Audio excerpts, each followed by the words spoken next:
Hello, everyone. Welcome back to another live stream. Thank you so much for waiting for me.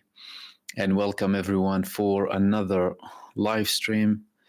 Thank you to all of our members, subscribers, viewers, new viewers as well. Thank you so much for waiting and joining in. Let's give ourselves a minute just to make sure everything's up and running before we go into our subject tonight.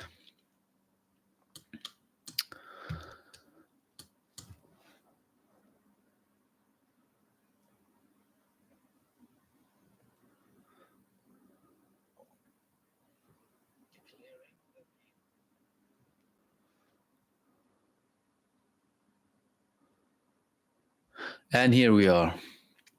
Welcome, everyone. Thank you so much for joining me. Our regular live streamers, viewers, subscribers, and members. Thank you so much for tuning in.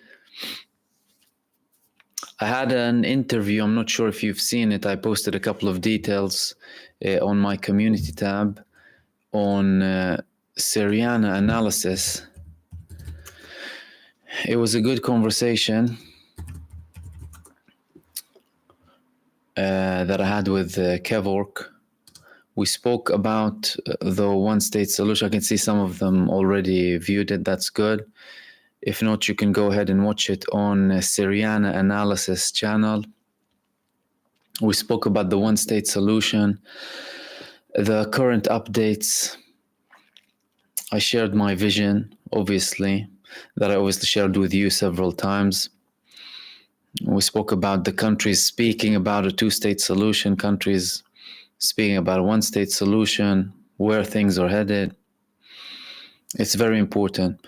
And one thing that I told Kevork in that video, in that interview, was live, is that it looks like we're headed towards more destruction. And that is becoming more and more evident, in my opinion. So there was this notion that with this level of escalation and obviously this criminal government in Israel pushing for more genocide, and I will be talking about the threat to the West Bank now. The ICJ is against them, the ICC is against them, more countries are taking measures against them, banning arms exports. Their image has been tarnished, rightfully so. Why? Because they exposed themselves to their true extent. And I won't be long, by the way, and I can open the space up for you relatively quickly.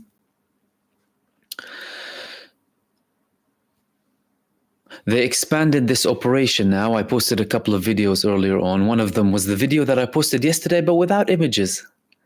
So it looks like it's fine, you know, with YouTube. And obviously, like I said before, I'm going to keep posting videos here on YouTube. As a matter of fact, I prefer YouTube. But it seems like there's a limit to what you can put in terms of images, although nothing was like graphic or offensive or what have you. But there are certain things that reveal the truth as clear as daylight that they wouldn't want you to see. So I posted it on Rumble, obviously with the images, and you saw the images. I mean, but I thought, let me post it on YouTube, obviously, because some people are only on YouTube, but without the images. And I'll post it, and it looks like so far so good. YouTube is fine with that, which is good, you know. When I was speaking with Kevork again today, he told me about the censorship in Germany. We had a chat. Also, outside the interview, we spoke a bit. And he said that there are certain words that if you use in Germany, like if you compare what Israel is doing now with the Jewish state, they call themselves the Jewish state. We all know what they mean by that and why they use it. If you say that they are committing a Holocaust in Gaza, for example, in Germany, he said many of his friends had their things taken away from them. They copy all of their details, they take them down, and you need to work around things, whether it's the specific use of certain terminology or lack thereof. But what's for sure, and what I wanted to tell you, is that you constantly push the boundaries. What are the boundaries? The boundaries that are set there by the people who want to control what you think. These are not genuine boundaries. When you speak about freedom of speech and democracy and freedom of thought, we should all be comfortable in sharing our views regardless of what they include or how they're deemed, so long as they are not enticing hate, discriminating against people, pushing, God forbid, for racism or anything of the sort. No. But the problem is when people start to portray these opinions, these valid opinions that you have, or questioning certain historical events, rightfully so, which is a core essence of freedom of thought, when they try and label that as something that's hateful or whatever it is, like what mainstream media is doing and what many politicians are doing, not only by words, but by actions too. In many cases, you're seeing, obviously, you have so much activism in many Western countries, the US, European countries, that are increasing and that are unprecedented, by the way. Not only that you have politicians and mainstream media pushing for a very harmful and dangerous and toxic narrative against them, but they take action. How do they take action? By, number one, politicizing the enforcement bodies in the country, politicizing the police. Now, for example, that thankfully hasn't worked very well in the UK, for example, and the previous Home Secretary was sacked. Why? Because not only was she trying to politicize the police and instill an ideological police, she was also pushing for extreme movements, and we saw what happened. We saw what happened when they started attacking the Memorial Weekend, extreme figures, when they were threatening and warning people from the protests that support Palestine. And in the US now, we're having a more dangerous trend. You have obviously these Zionist thugs, gangs, enabled by the police. And again, it could be that these people are not really genuine, but are pushed by the government to act like they are supporters, just to cause friction and push the other side towards violence, something that shouldn't happen, to a level where I saw a woman today with a knife on social media. She took a banner off that some protesters were putting. She was holding an Israeli flag. When the woman tried to take it back, she held a knife on her. A knife. That wasn't plastered on social media, on mainstream media. There was no police. There was no police. And these people are threatening with violence. Now, what does that prove? That proves that they cannot win in an intellectual debate. They lost the intellectual debate. They lost the negotiating part. I'll give you my verdict, you give me your verdict, and let people compare, which is what we obviously try and do. Many hours of my personal work relates to figures from Israel, from the Israeli government, from the Israeli military. Why is that? To tell you what they think. To tell you what they think and what they say, so that people can establish an opinion. Now, the truth is as clear as the sun, but you have to obviously bring everyone's opinions and thoughts, something that we're not getting, which pushes us to do more and requires us to do more. That's another thing that I was speaking about today. with Kevork with regards to the responsibility that people like us have doing things that we don't even usually do just because they're not being done. They're not being done, and the pseudo narrative and the propaganda and the spins are constantly there. That's why I always say you should never trust mainstream media, even if they start pushing and promoting certain things that are true. Look for the poison. You have people for 8 months that haven't been recognizing the fact that there's a genocide, and now they'll tell you, oh, you know, Rafah and this and that, trying to change a bit of the terminology. All of which, as a result of you and your activism and your work and you being vocal. The people who said, oh, we feel helpless, you know, we can't do anything, but don't underestimate all of that. And what I want to talk to you about as well, obviously we have a lot of things going on. You have these negotiations, this supposed deal that I spoke about in the previous video. You can go ahead and check it out. Hamas is saying we can't obviously accept it because it's not giving us the basic things for the Palestinian people. No negotiations under fire. And they also declared, after Israel rejected the ceasefire that Hamas accepted following the work of the mediators, the negotiating delegations, that the previous stage ended and now we're entering a new stage. And Israel is clearly looking to only get its prisoners and continue the ethnic cleansing and genocide in Gaza. But now it's not only in Gaza, that's also in the West Bank.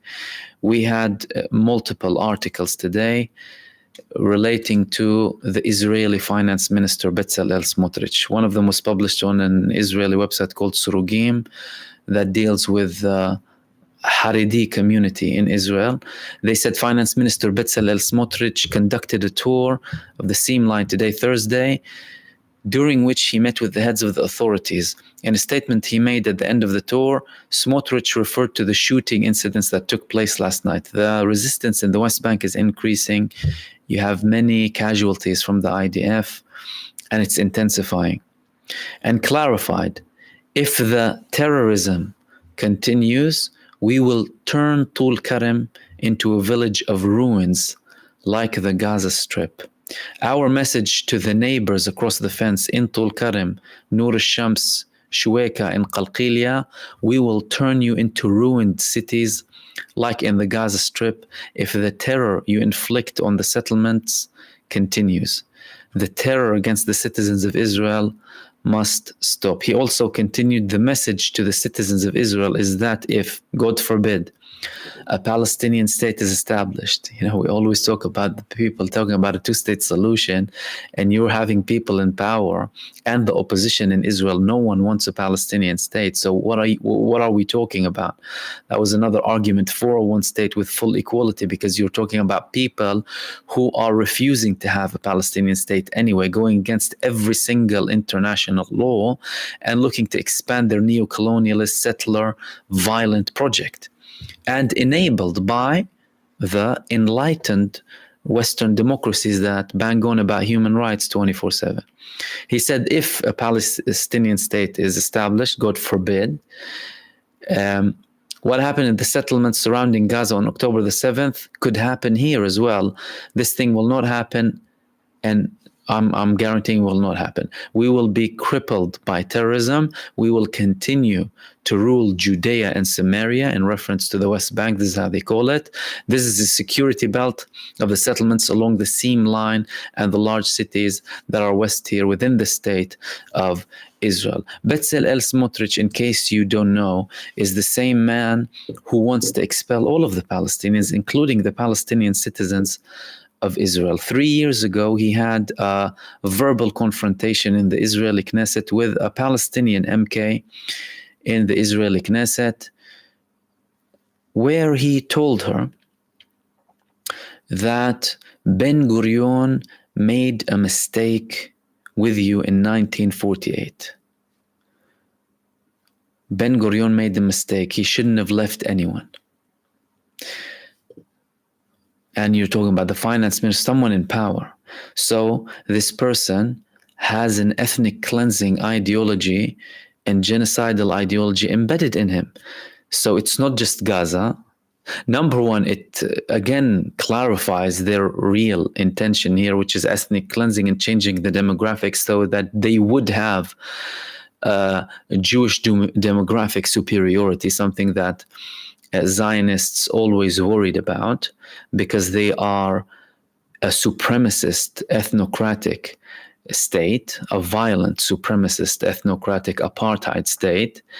And it's not only restricted to Gaza. Gaza is going to be the first one. Obviously, they're going to continue to the West Bank under any pretext. And again, they don't need pretext. They use the 7th of October and they spin things around to justify an ethnic cleansing campaign that they already had planned from a very long time ago. This plan was there. Israel had planned Dalet, which is the final implementation of the ethnic cleansing of Palestinians before the establishment of the State of Israel. They had following plans. They had plans A, Aleph, Bet, Gimel, Dalet, and they had other plans that they didn't take out. Why? Because they established the State of Israel. So they were looking on how to keep it stable and secure, not do anything that could harm it in the early days. That's why they went on and brought the Jewish Arabs, right? And then they obviously started brainwashing them, indoctrinating them, changing their names, telling them you're not Arabs, you're Jewish. Why? In line with the Zionist idea of ethnicizing Judaism and making Jews a people rather than a religion, rather than Judaism as a religion, but people.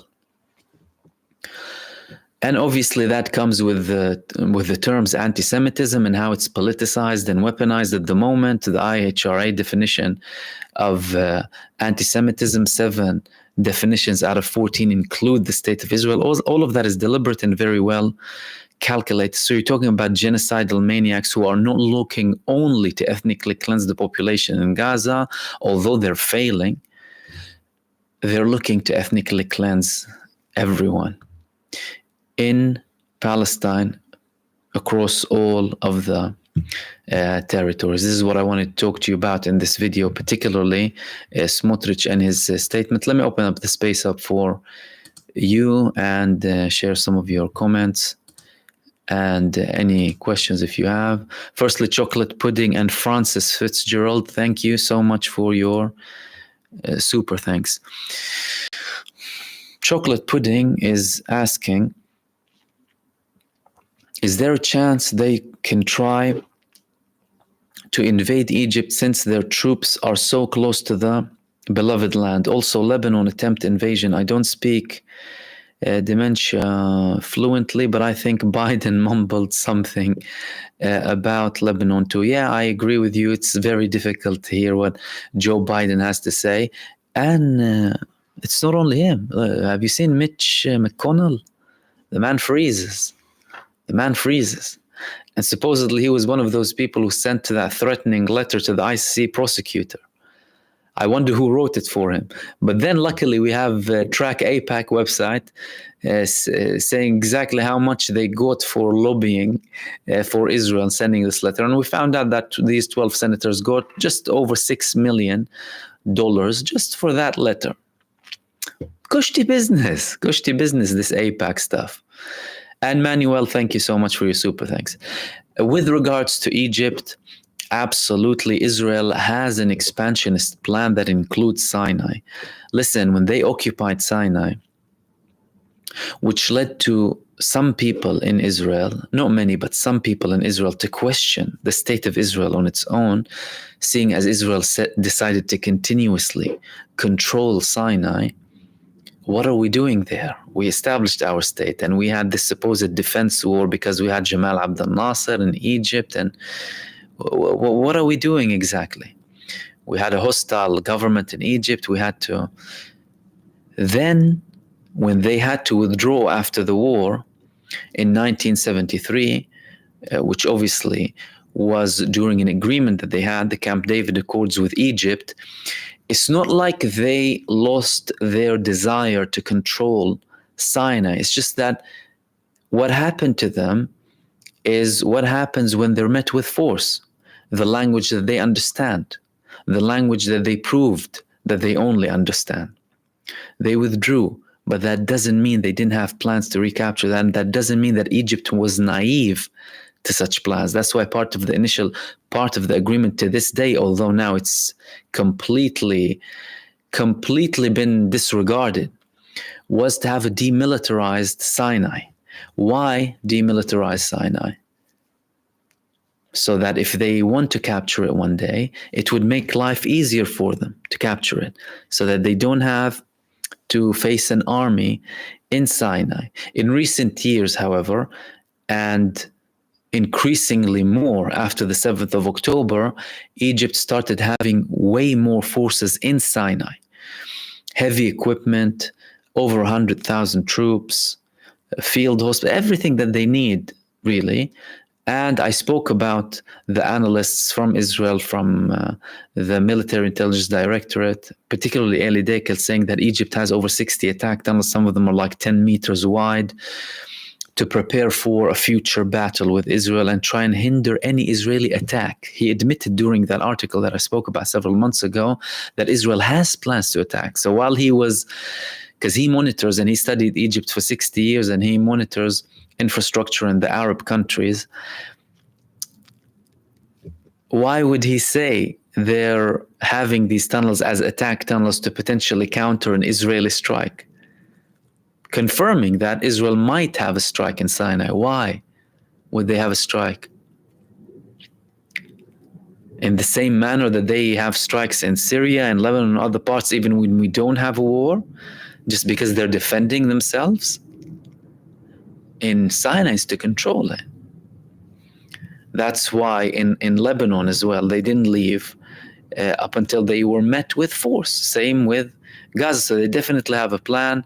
The Egyptians are aware of it. However, now is not the most suitable time, unless there's something in the works between not only Israel, but also the United States and some NATO members as well, to prepare, because clearly the genocide coalition, as I call them, they attacked Yemen yesterday, right? 16 killed, according to sources from Yemen, and over 50 wounded, which led to a response from the Ansarullah movement, multiple responses really, one of them on a US aircraft carrier. Why are they attacking? In support for Israel, to show solidarity with Israel, with this genocidal state. So there's definitely plans, but obviously Egypt is aware of it, but they don't want a war again. However, in terms of preparedness, Egypt is way more prepared than Israel is. Israel is failing now. In many people are confirming that in Israel. The most recent one was Ramon saying we've been defeated in supposedly the weakest link with the resistance, which is Gaza, and the media is not telling us the true scale of the loss, and we have a catastrophic situation. That's alongside many people in the military and intel establishments and politicians and previous heads of state in Israel who confirm that. But obviously they're in denial. They're being led by Benjamin Netanyahu. And people fall for it. People still do fall for it. And if anyone questions it, there's laws that Israel beats you up with. One of them is the terror content law that they introduced after the 7th of October. If you watch any content over the internet that is deemed as terror, not deemed as terror, that the Prime Minister Benjamin Netanyahu deems as terror or threat to the country, you can be imprisoned. Likewise with the foreign media. If Benjamin Netanyahu sees that this is a problem, then we can take them down. And then the 7th of October denial law. They want to do the same thing like they do with the Holocaust denial, as if anyone questioned the numbers. That, oh my God, you're denying everything that happened. Why do they do that? To protect themselves from any criticism and to instill fear in people from questioning and revealing actual facts that happened on the 7th of October, primarily Israeli complicity in the 7th of October, enablement of the 7th of October, And following the 7th of October, the genocide in Gaza, including the mass murder of Israelis. They killed over 100 Israeli prisoners in Gaza so far. Now they're releasing some bodies from Gaza at the expense of what? Hundreds of killed Israeli soldiers. Why did they withdraw from Jabalia? They can't handle it. They've suffered too many losses. They obviously need to, you could call it a redeployment. But the fact that, did you finish the task? You went back to a stronger front. How is that happening? How is the Palestinian resistance getting stronger? But they're sticking to the tree. They don't want to climb down.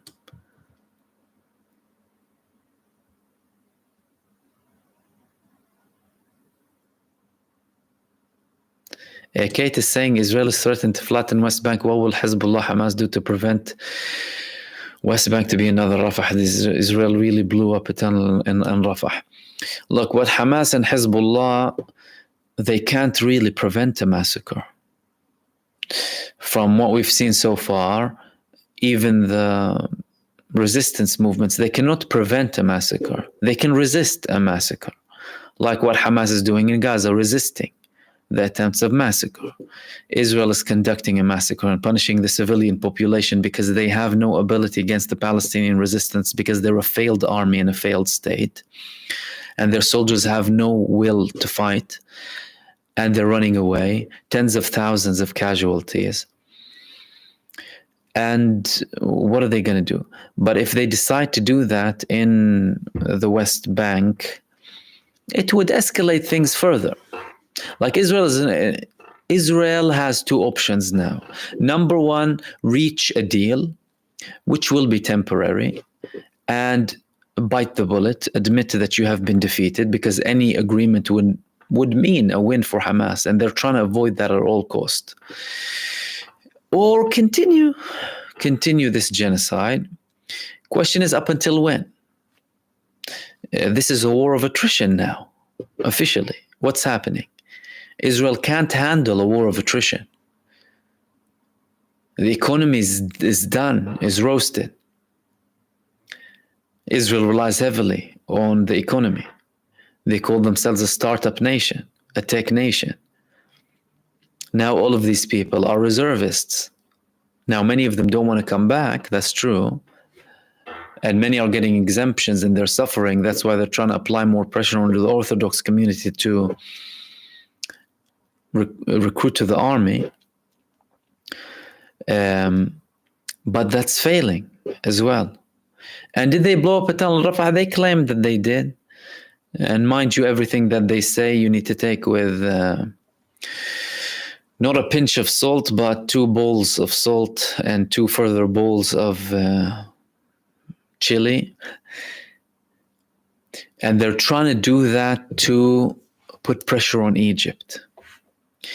They've been releasing information that we have 50 tunnels in leading to Egypt, Gaza has, and that they found 700 tunnels in Rafah. Okay. Listen to the contradiction. In the beginning, they used to say there's 400 tunnels. In the beginning, at one point in Khan Yunis, by the way, they said that they dismantled most of the tunnels. They were contradicting themselves from the Palestinian resistance actions, constantly publishing videos that their tunnels are functioning and they're attacking them, popping out of nowhere, popping in the middle of a temporary base in Gaza. They'll pop out from under the ground, target them, and disappear as if nothing happened. So they did, but that's if they did target any tunnels, by the way, it would be very, very limited. They haven't reached the tip of the iceberg from the tunnels, and that's evident from the Palestinian resistance activity. And they're trying to apply pressure on Egypt with the tunnels. And again, Egypt is also aware of that.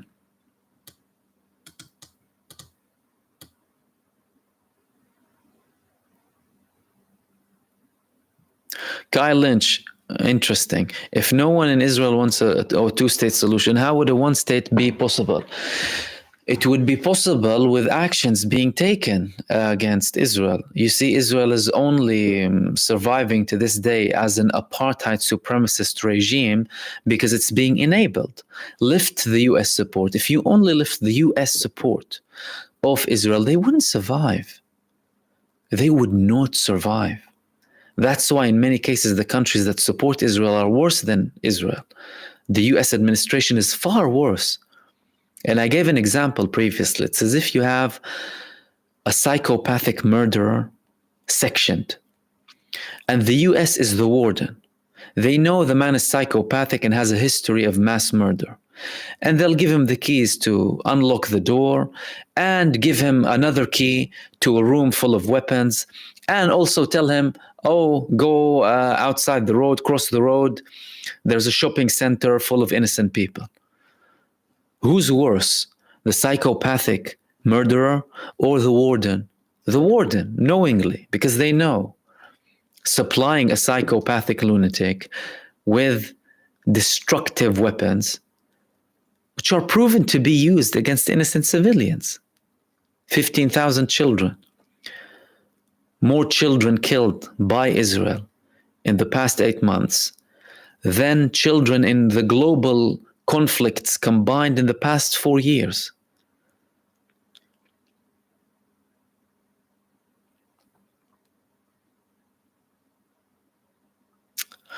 Charles Messina saying, Brother OD, I saw your interview with Kevork's channel. Why did you apologize for the Sisi? I don't apologize for anyone.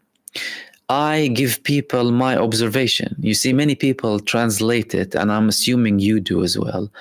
Any sort of reading or analysis of a certain country that you may not like, and I may not like or agree with at all, by the way, as some sort of endorsement. And that's wrong. It's wrong to view things this way. It's not all black and all white.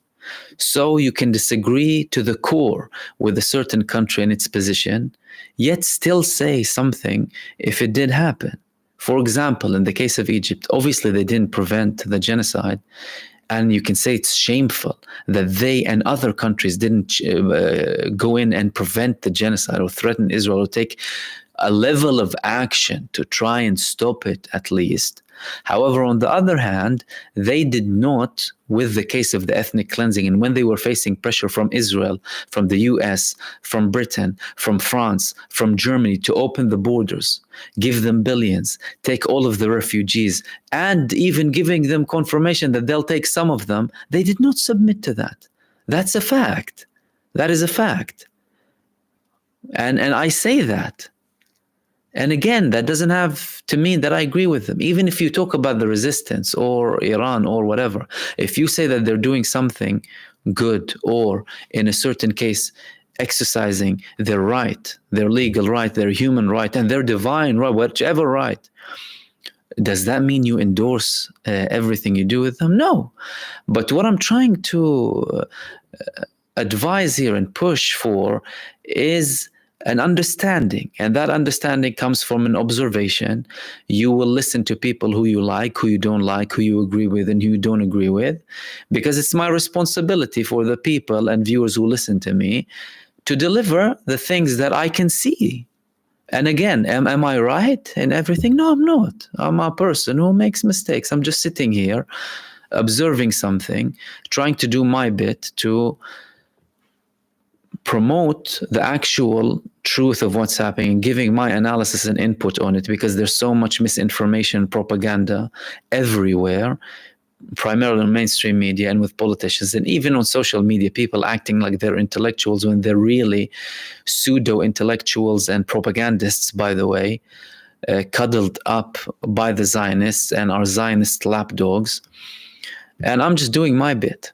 And I hope that elaborates.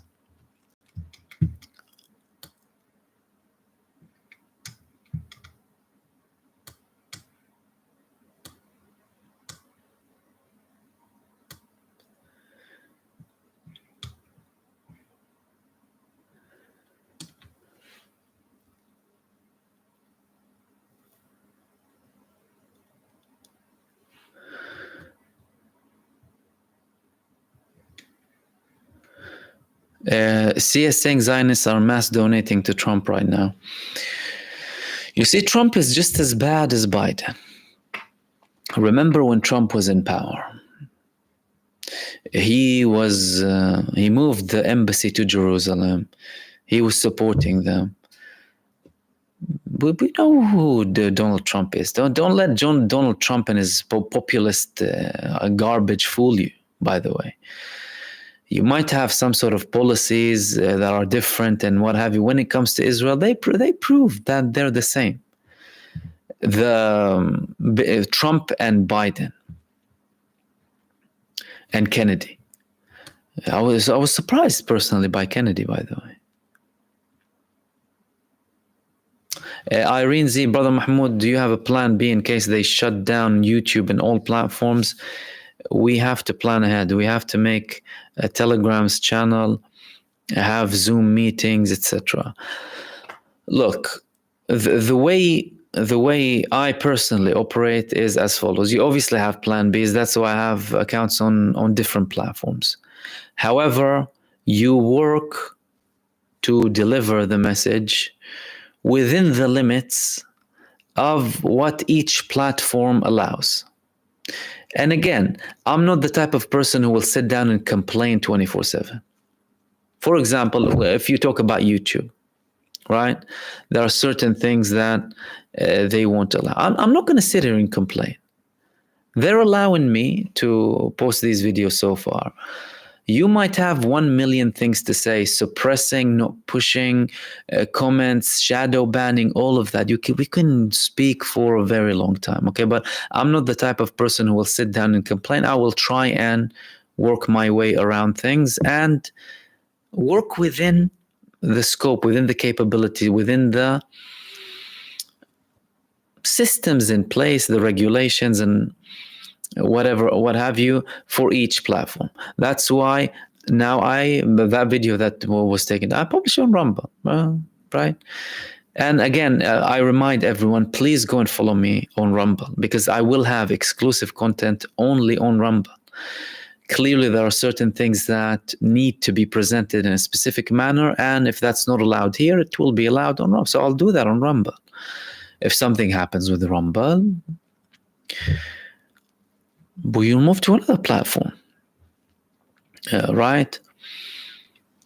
Now there you talk about the whole catastrophe if they start shutting down everything. I'm sure many people won't be happy with that. But yeah, like I said, you work with what's available, what's possible. We have plan Bs. I'm not that active on Telegram, to be fair. That's something that I might explore. In the meantime, YouTube and Rumble, obviously X for some posts and stuff. I might start doing joint live streams at certain points in the future as well.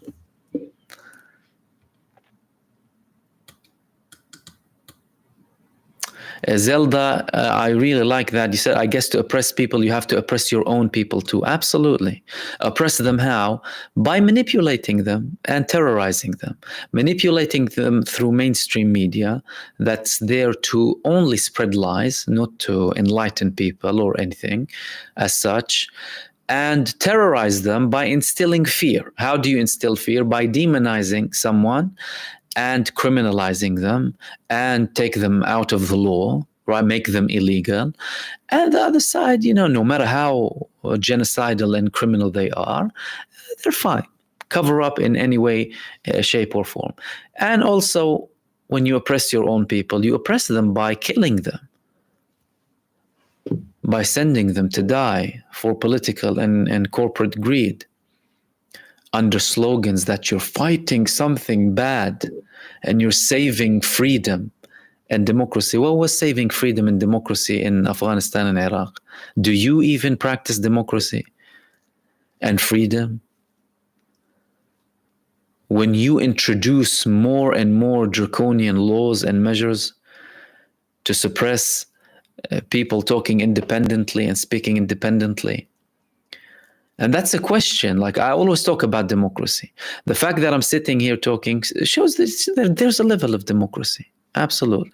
Not to the extent that it should be. But how does democracy survive? It survives by constantly being reviewed and reformed, refreshed, pushed to the boundaries. Why? Because those in power try to suppress it and tighten the boundaries with laws, by the way, that they put in place without you knowing sometimes, like they did with laws to do with privacy. And then we had this awakening about the privacy and what's happening with people revealing it, like Julian Assange and Edward Snowden, right? It's important. It's important. Why? Because if everything falls down to those in power, power corrupts. You can't rely on people's goodwill in power. And there needs to be tolerance for the view that's opposing the official narrative, for good or bad. Again, unless we're starting to entice hate, for example, against other people, or racism, God forbid, which is something that the governments do. What didn't governments and mainstream media fill everything with venom when it comes to certain religions or certain ethnic groups or certain immigrants or what have you, and brainwashing people and instilling hate in them? They constantly do that. They constantly do things that are illegal, but they get away with it. Why? Because no one's challenging them legally. Because to challenge the government legally, or a big governmental organization or establishment, you need to have resources. You need to have funds. Who's going to pay? Someone needs to pay somewhere, unless you have a billionaire donor, or thankfully, like, we have certain charities or organizations that would support people, for example, against government tyranny when it comes to this. So you have to oppress your own people to oppress other people too, because you legitimize this oppression before you do it. That's why knowledge is so important. That's why public opinion is important. That's why everyone should be careful with what they say, because words legitimize actions. Lack of words legitimizes action. If you're silent, you're supporting the oppressor. And they would be fine by making you silent, by the way. They don't want support. They just want you to shut up. If you're quiet and they can get away with it, fine, you're supporting them. That's why, no, you have to speak. You have to speak up. Even if they don't like it, no problem. But you have to speak up. And guess what? That's healthy, and that's good for democracy and freedom and justice.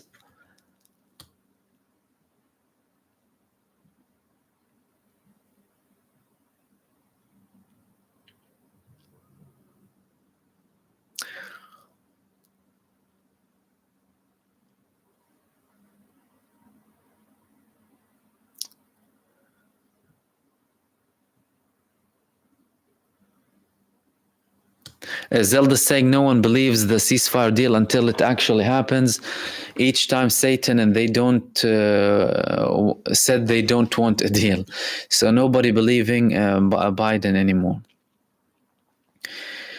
The fascinating thing about this ceasefire is that, firstly, how did we get here? How did we get to this stage? Look at the pattern and contextualize. They enabled them from day one, so they're used to enablement. They were against ceasefires. When Brazil and China and Russia went to the UN Security Council, said immediate ceasefire. If that was implemented, you could have saved tens of thousands of innocent lives and avoided mass destruction. Who vetoed the ceasefire? The US, Britain, France, the typical culprits, the big terrorists. They didn't want to ceasefire. That was pushed by who? China and Russia and Brazil. The baddies wanted a ceasefire, right? So Israel was used to what? Enablement. And when they're used to enablement, they were like, hold on, why do you want us to? People were supporting Israel in banning water and fuel and food and any aid of Gaza. They were supporting them. Politicians, and you know them. And people in power. Oh yeah, they have the right. I'm not sure about the legality about cutting off water, some people say. And then they'll deny it. Like Starmer here in the UK, who has a legal background, by the way. He supported cutting off the water of people. Oh, with the legalities, Zionist puppet. So yeah, up until we have it, it's difficult to believe it. And again, it's looking like we're having more expansion, unfortunately, and probably more destruction. And even if we do have a ceasefire, you're going to be talking about an ongoing conflict that's not going to be similar to before, by the way, because Israel was used to managing the conflict and conduct what they call a campaign between campaigns. So you escalate, you de-escalate, you reach it. That's no longer the case now. It's too big. Abu Yusuf, thank you so much for your super thanks. You said, watch your interaction with Kevork live. It was amazing. Thank you so much. I'm glad you liked it. I'll hopefully have him on my channel soon as well.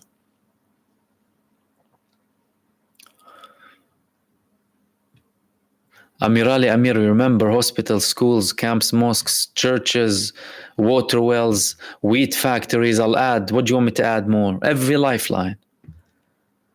Every time. Internet cafe. People going to find an internet signal, they bomb them. They move from one place to other, bomb them. Everything. And they enjoy it. They enjoy doing that.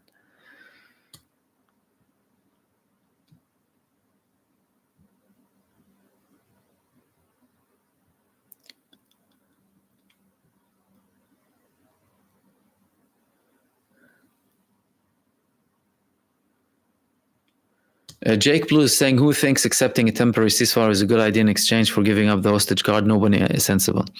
That's why the Palestinian resistance is telling them, Hamas leading the negotiations, is telling them a confirmation with guarantors to a complete ending of the war. And obviously, the prisoners, they will be released in stages. So Hamas will keep the heaviest guards till the end. They're not going to release all of them at once. And that's why Israel kills its prisoners in Gaza. Why do they do that? They do that so that they can reduce the price. Although the Palestinian resistance told them previously, even if you kill most of them and we only have one left, we will still ask for the same price that we wanted to ask for in the beginning.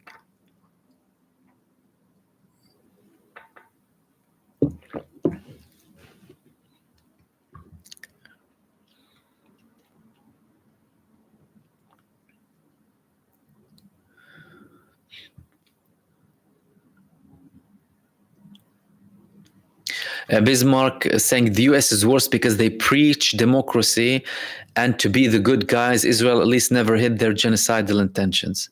Yeah, they went to Iraq to instill democracy and freedom and rights. Afghanistan too. We saw how beautiful that democracy was. A bigger genocide than Israel. And the same thing, they used to target things for fun and kill people for fun. The US in Iraq and Afghanistan.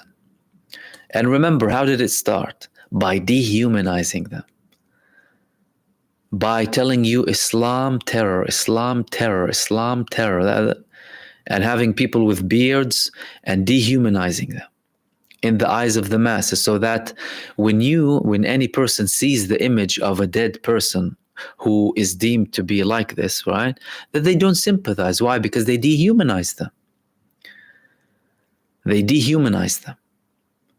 That's why they start facing a problem when this formation of public opinion differs and shifts and takes a turn.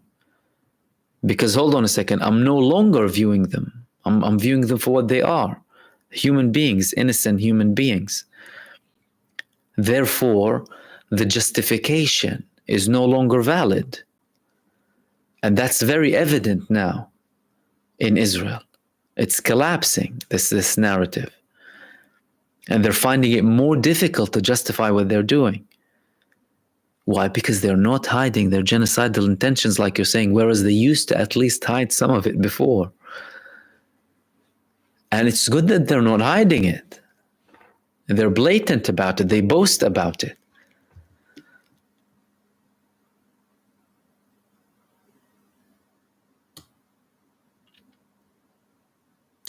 Kate, Genocide Joe's talking about 3 phases ceasefire, which talk about releasing Israeli prisoners of war, but not 10K Palestinian hostages. Yes, however, it was most likely always a case of a 3-stage, by the way. Remember, when we had a temporary ceasefire, it was Israel who broke the ceasefire. Yoav Gallant, the Israeli defense minister, he was the one who authorized by signature to restart the war. Why? Because the agreement of the temporary ceasefire was we can extend the ceasefire with 3 days and release X amount of prisoners each time from each side. But Israel broke that. That's why Hamas, to this day, haven't agreed to another temporary ceasefire. Because they told them we can't put our people at risk in a temporary ceasefire and then you reigniting it whenever you want. And Israel doesn't want that. Israel wants to be able to continue, get their people back and continue the genocide. And now they're stuck in the mud.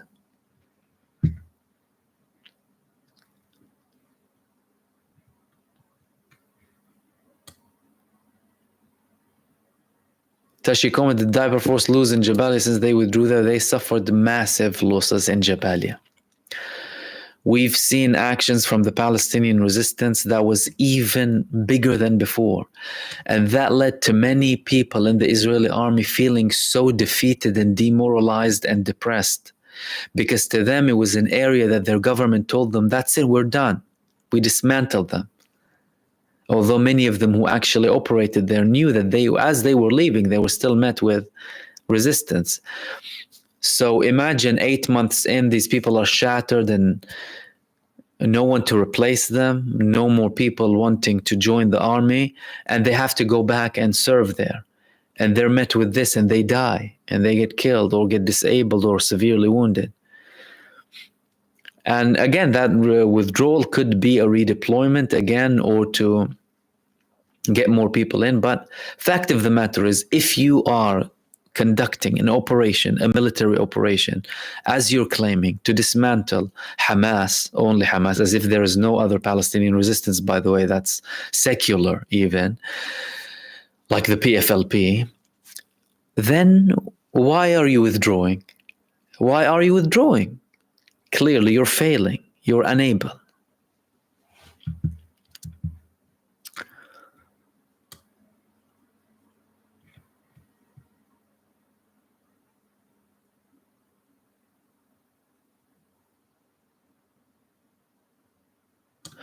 James Thompson is asking, Mahmoud, what's your thoughts on the near full control of the Labour Party by the Labour Friends of Israel and the likes of Luke Acker trying to stand in for a safe seat?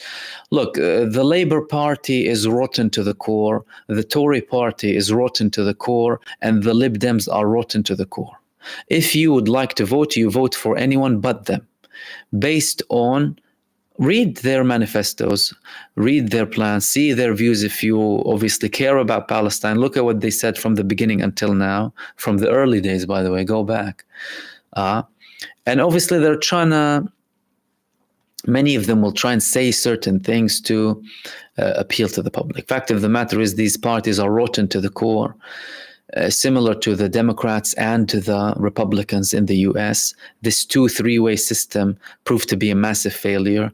In many cases, the same people support them from the back so that they can implement their own policies. And look who went to Iraq? A Labour Party, right? Who brought the Tories? The Lib Dems. If it wasn't the Lib Dems who went in for a joint government with it, we wouldn't have a Tory government. And despite the fact that they do every single thing under the sun that damages every average British person, people are fooled to go back and vote for them. Although there's another argument that they go in power and they start changing things. So in effect, you don't have anyone elected in power, right? From the head of state down to executives or ministers in the government. So I have no faith. There was a bit of hope when Jeremy Corbyn was there, but I don't think Jeremy Corbyn dealt with it the way he should have. Jeremy Corbyn could have used his momentum at the time when he was gathering more supporters and getting more people in the Labour Party purely because of Jeremy Corbyn and no one else. Seeing the level of hostility and corruption in the Labour Party, go immediately form another party, get all of those people in, and have a genuine alternative. A genuine alternative. He didn't do that. He didn't do that. But we're where we are at the moment. Obviously, you've seen some effects now with the previous elections that we have, councillors. And with regards to the general elections, you should give the opportunity for other parties. Other parties. And again, when we say politics, it doesn't mean you need to obviously endorse everything, but when there's something that's very evident and you have a party that's corrupt to the core, then you simply avoid them. It's as simple as that. So I hope that elaborates.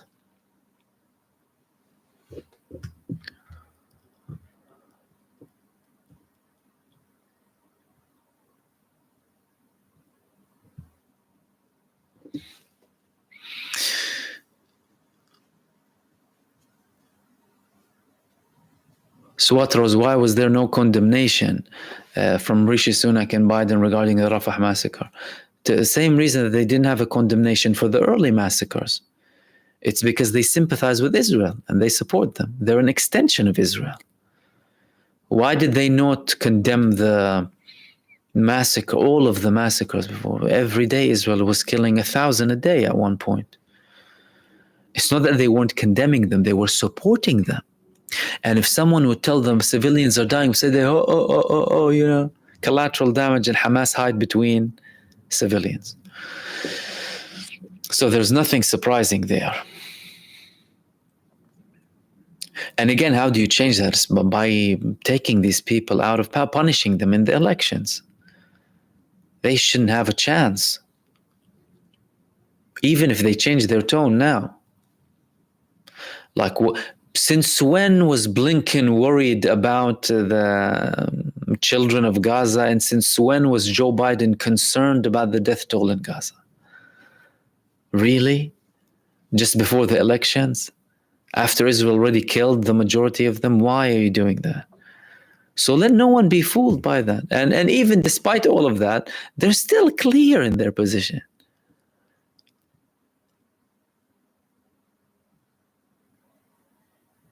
Bismarck is saying Iran is one of the most rational players in the globe. Chess masters. I agree. They know how to play the game. They're brave. And they are willing to sacrifice for moral principles and certain positions that they take. Similar to an extent with Russia, by the way.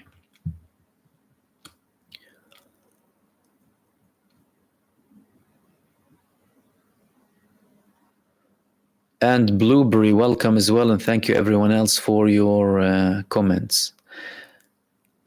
And Charles Messina.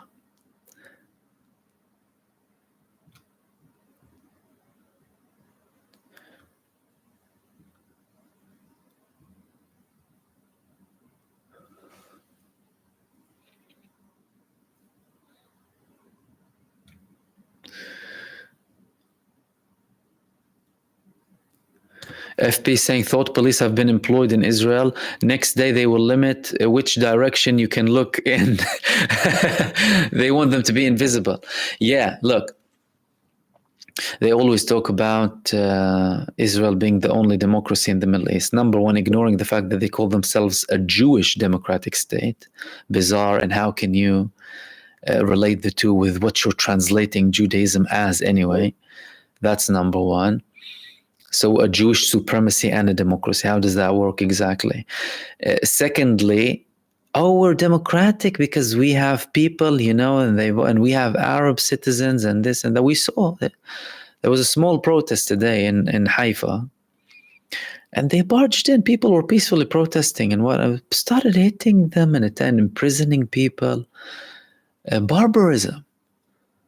The level of draconian measures Israel is taking, by the way, and it's been increasing year by year. It's a complete authoritarian state now. No freedom of thought, no nothing. People fear every single word, every like, every post.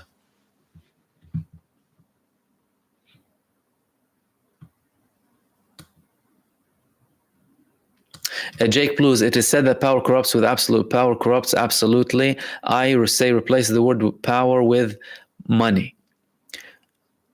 I'd say the two are linked. Why? Because one of the reasons that politics is corrupt now, is because of money. Because there's so much money in politics. Because there's so many donors. Because there's so many industries. To a level where the politician now is nothing but a sales representative. He's a sales executive. A puppet, a front. To what? To interests. Handing contracts to whoever he likes, lobbying on behalf of people who pay him money, pushing for mass slaughter and genocide because he has the backing and people support him to do that. And obviously there's the blackmailing and other types of leverage. But money, threats, blackmailing, and that must cease.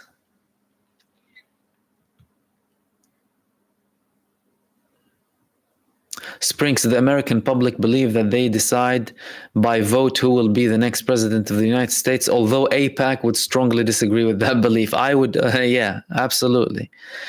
Have you seen this guy who they offered 20 million to? Obviously, Track AIPAC now are revealing everything. One of them, they offered him $20 million AIPAC to run against Rashid Tlaib. Do you know what's $20 million? That's life-changing money. So imagine how many people would accept that type of money. Let's say you're not very strong on morals, you don't really care that much, let alone that you can be morally corrupt. And someone tells you, 20 million, oof. Imagine how many people would accept that. Yet he went out there and he revealed what they offered him. And they obviously deny. But then again, many things are public now. Kate, do you think Biden will force Israel to agree Hamas ceasefire proposal? He already had the chance to, because Hamas already agreed, and he didn't force them. As a matter of fact, it was only when Israel agreed, he said the ball is in Hamas's court. You had a case where Hamas accepted a ceasefire deal that you all agreed on, and Israel rejected it bluntly, outright, and again by deflecting and throwing the ball in Egypt's court now. And Egypt obviously responded. He didn't force them. He enables them. They enable them. They're using certain things as leverage, the level of weapons, this, that, shipment. But in essence, they want them there. They don't want them to go. And the people who are quiet, from the Arab leader side and Muslim leader side in the Middle East, they are worried about public success. They don't want a precedent of success for the population, because that will give momentum. How did the Arab Spring start? One man lit himself up to protest against the fact that he won't be able to sell and he wouldn't be able to make money on his small fruit thing that he had. Then it went like wildfire. And obviously you had imperial powers riding it and trying to shift the things and interfering heavily, in many cases by introducing terrorist organizations to split the vision and wreak more havoc and chaos to try and shift things more towards their side. But if you have a genuine, like the Palestinian case is very clear. It's very, very, it's clear as daylight who's right and who's wrong. If other countries and other populations see, okay, I had Palestinian success here, is that going to reach my people? Because I'm surely not that democratic. Are they going to think that? And to them, that's something worrying.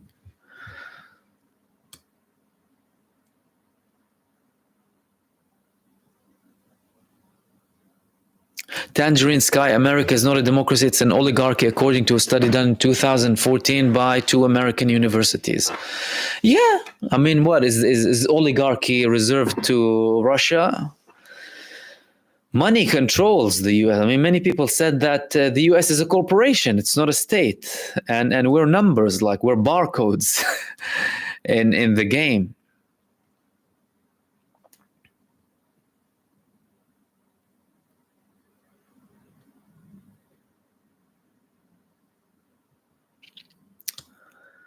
And Ram Plans saying, Mahmoud, good conversation today with Kevok from Syriana and else. Thank you. I'm glad you watched it.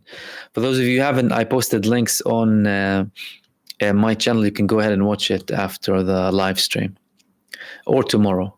It's about an hour.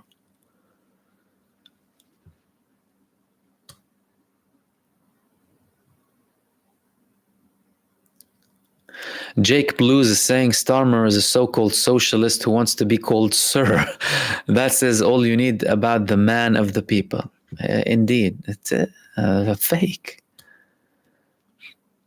He's like the new Blair.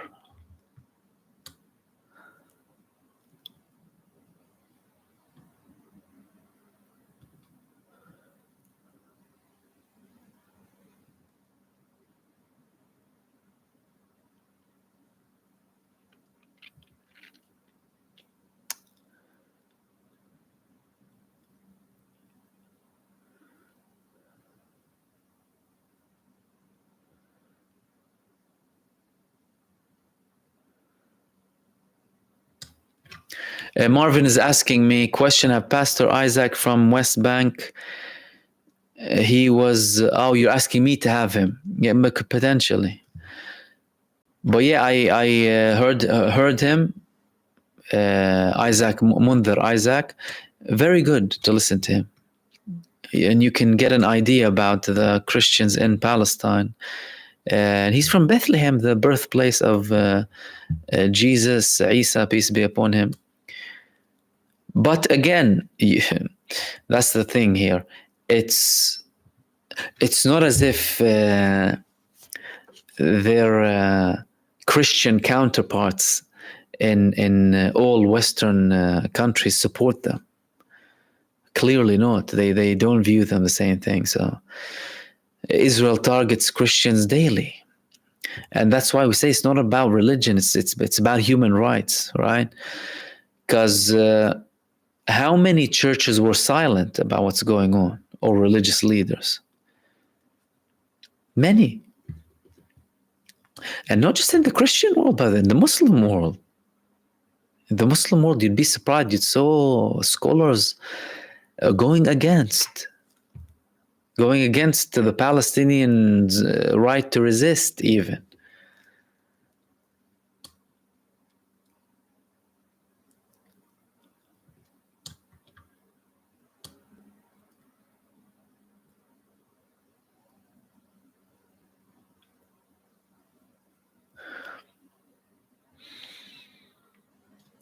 Where were we?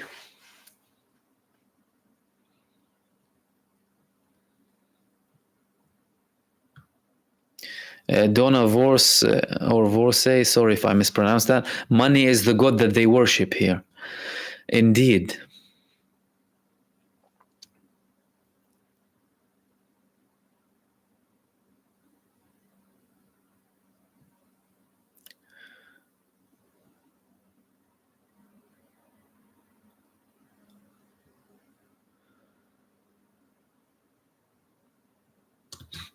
Zelda saying, what did Hezbollah say? The latest, I saw video, but I don't understand Arabic. Well, the latest speech by the Secretary General of Hezbollah, he had a speech because his mother passed away, actually. And during that speech, he said a couple of things, but one of the most important things that he said is that we have surprises.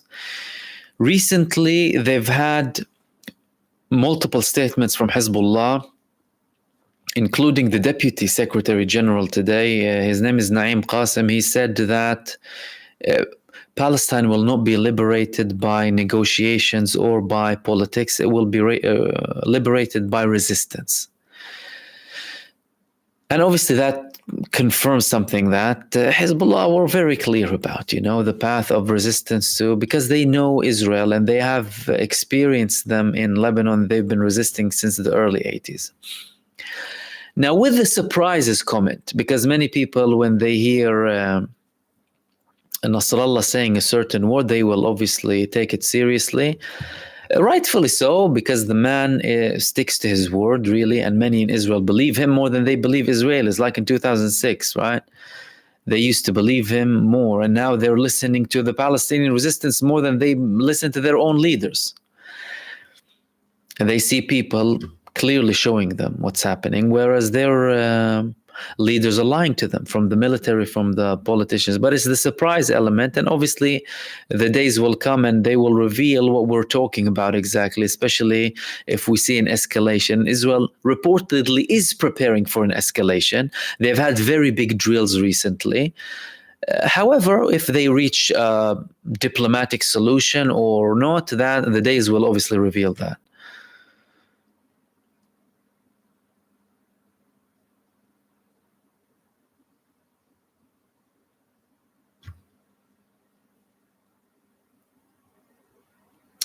Vivek, Shanti Vivek, thank you for your membership. You're saying, Mahmoud, I hope you're well. Think Hamas will present alternative to what Israel is proposing.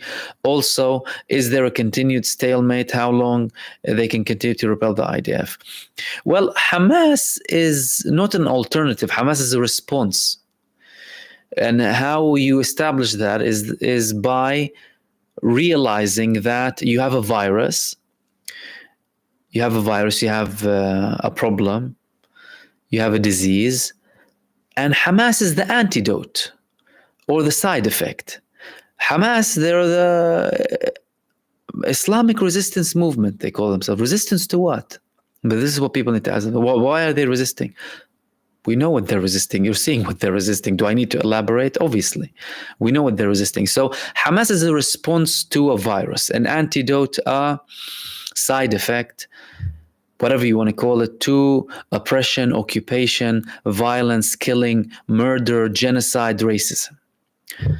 So if we talk about the day after Israel, it wouldn't only obviously be Hamas, you would be talking about lots of political movements that will be represented by the people, obviously. It's not as if someone is resisting now, that means they need to be in power later on. If you struggle to end something, you would want to work towards liberation and democracy and people's freedom to choose whoever they wish.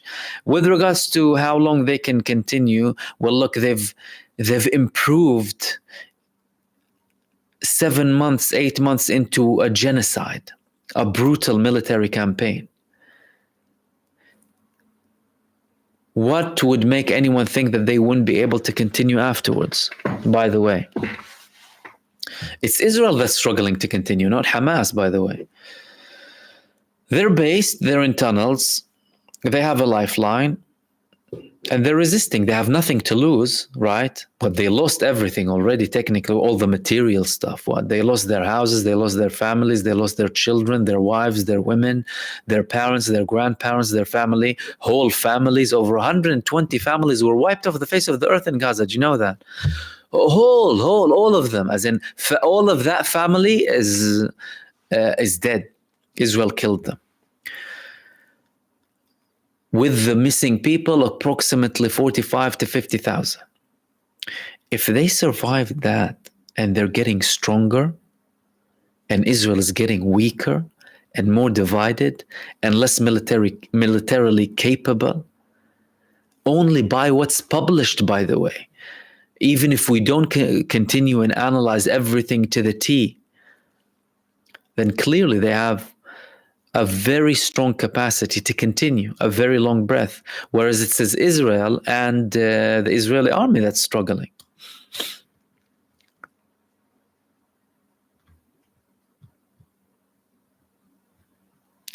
Don is saying Danielle wanted to know why the other Arab nations are not doing more. Interesting question that is obviously always asked. It's because obviously they are tied to the same powers that run Israel. They know when they talk about Israel, you talk about the United States, and they're tied with the United States. And you have everything, including the connection with them, tying their fate with them, financial gain, obviously fear and intimidation, alongside their other reasons. Their wish to stay in power, them being threatened, them having examples of people who dared to criticize Israel and then they were killed or assassinated, and they want to remain in power, all of that.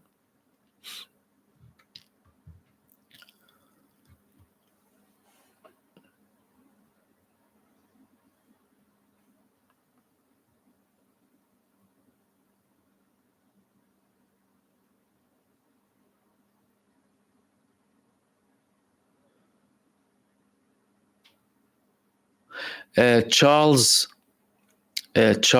Messina saying, my bro OD, first they came for the J6ers, then they came for the kids in college. Well, I'm a US military vet, my power is dry, let them come for us. Like more and more people, I mean, Aaron Bushnell sent a very strong statement that I hope wouldn't be repeated. Many more people in the US Army, including veterans, are speaking up. Ken O'Keefe, I mean, I'm sure some of you have seen his videos, very vocal. He's here in Britain now. This American who has a Jewish background, who posted his resignation letter that I spoke about. Anyone who sees it realizes it doesn't take much, really. It doesn't take much. As a matter of fact, I assume many people who went and served would be more infuriated, by the way, because they didn't know what they signed up to before. And many people have good intentions when they want to obviously serve their nation and protect their people. It's a noble thing to do. But it's also a problem if you're not aware of the bigger picture, of what's happening around you and what you do abroad in terms of crimes. And even if you're protected by the government to commit these crimes, that doesn't make them right. But more and more people from the military establishments in the US and other countries too are speaking up and are very, very fierce and vocal, and I really salute them. It's very, very important. And these people make a difference. They make a very, very big difference.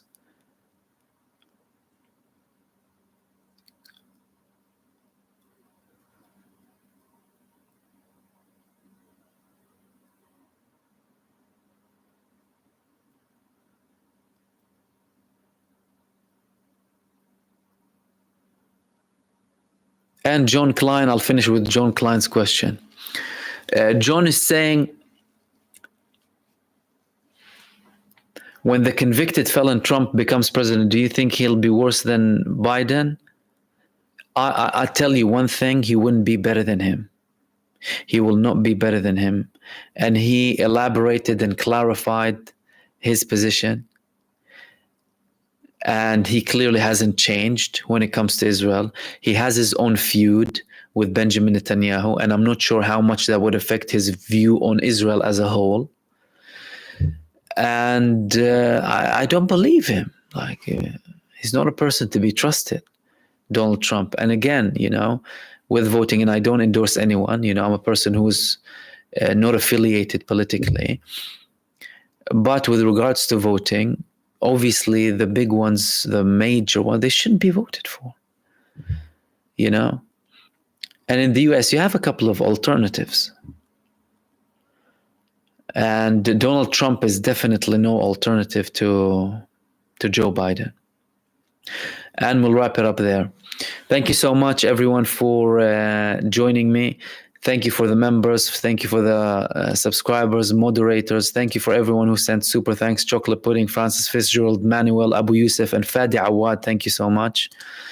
And sorry, I missed your question, by the way, Fadi Awad. You said, what happened to the Algerian proposal with the US taking charge of the negotiations? Was Biden given ultimatum? Where's the international community? They dissed the Algerian proposal. They're careless about the Algerian proposal. And they're clearly still siding with Israel. And thank you so much for your super thanks. I'm sorry that I missed it before. And welcome to the new viewers and subscribers as well. I can see some new names here.